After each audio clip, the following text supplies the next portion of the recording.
कहानी अड्डा में आपका स्वागत है। आज की कहानी है 3 मछलियाँ। एक नदी के किनारे उसी नदी से जुड़ा एक बड़ा जलाशय था। जलाशय में पानी गहरा होता है, इसलिए उसमें काई तथा मछलियों का प्रिय भोजन जलीय सूक्ष्म पौधे उगते हैं। ऐसे स्थान मछलियों को बहुत रास आते हैं। उस जलाशय में भी नदी से बहुत सी मछलियाँ आकर रहती थी। अंडे देने के लिए तो सभी मछलियाँ उस जलाशय में आती थी। वह जलाशय लंबी घास व झाड़ियों द्वारा घिरा होने के कारण आसानी से नजर नहीं आता था। उसी में 3 मछलियों का झुंड रहता था। उनके स्वभाव भिन्न थे। अन्ना संकट आने के लक्षण मिलते ही संकट टालने का उपाय करने में विश्वास रखती थी। प्रत्यु कहती थी कि संकट आने पर ही उससे बचने का यत्न करो। यद्दी का सोचना था कि संकट को टालने या उससे बचने की बात बेकार है। करने कराने से कुछ नहीं होता। जो किस्मत में लिखा है वह होकर रहेगा। एक दिन शाम को मछुआरे नदी में मछलियां पकड़कर घर जा रहे थे। बहुत कम मछलियां उनके जालों में फंसी थी, अतः उनके चेहरे उदास थे। तभी उन्हें झाड़ियों के ऊपर मछलीखोर पक्षियों का झुंड जाता दिखाई दिया। सबकी चोंच में मछलियां दबी थी। वे चौंके।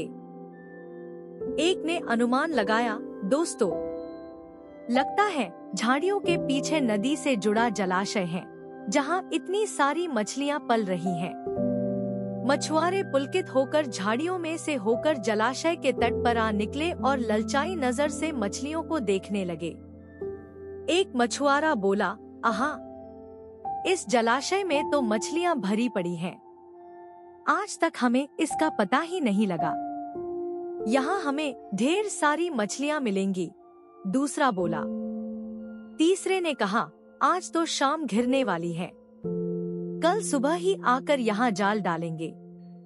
इस प्रकार मछुआरे दूसरे दिन का कार्यक्रम तय करके चले गए। तीनों मछलियों ने मछुआरे की बात सुन ली थी। अन्ना मछली ने कहा, साथियों, तुमने मछुआरे की बात सुन ली। अब हमारा यहाँ रहना खतरे से खाली नहीं है। खतरे की सूचना हमें मिल गई है। समय रहते अपनी जान बचाने का उपाय करना चाहिए।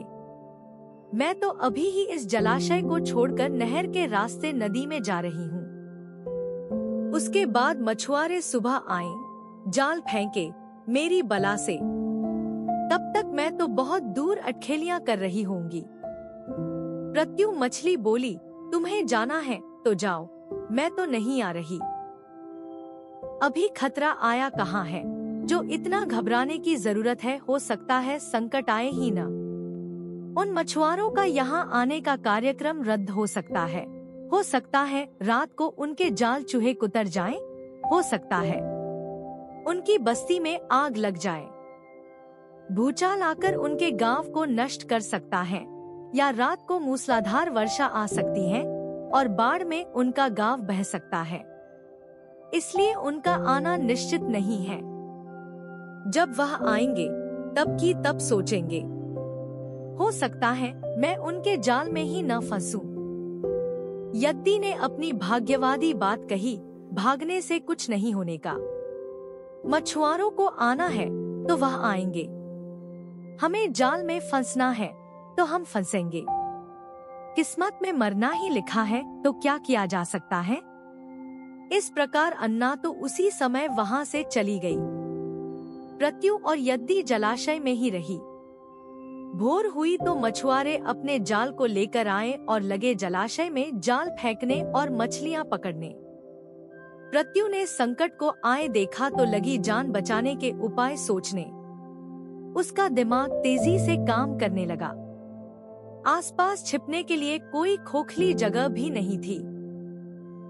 तभी उसे याद आया कि उस जलाशय में काफी दिनों से एक मरे हुए ऊदबिलाव की लाश तैरती रही है। वह उसके बचाव के काम आ सकती है। जल्दी ही उसे वह लाश मिल गई। लाश सड़ने लगी थी। प्रत्यु लाश के पेट में घुस गई और सड़ती लाश की सड़ांध अपने ऊपर लपेटकर बाहर निकली। कुछ ही देर में मछुआरे के जाल में प्रत्यु फंस गई। मछुआरे ने अपना जाल खींचा और मछलियों को किनारे पर जाल से उलट दिया। बाकी मछलियां तो तड़पने लगी, परंतु प्रत्यु दम साध कर मरी हुई मछली की तरह पड़ी रही।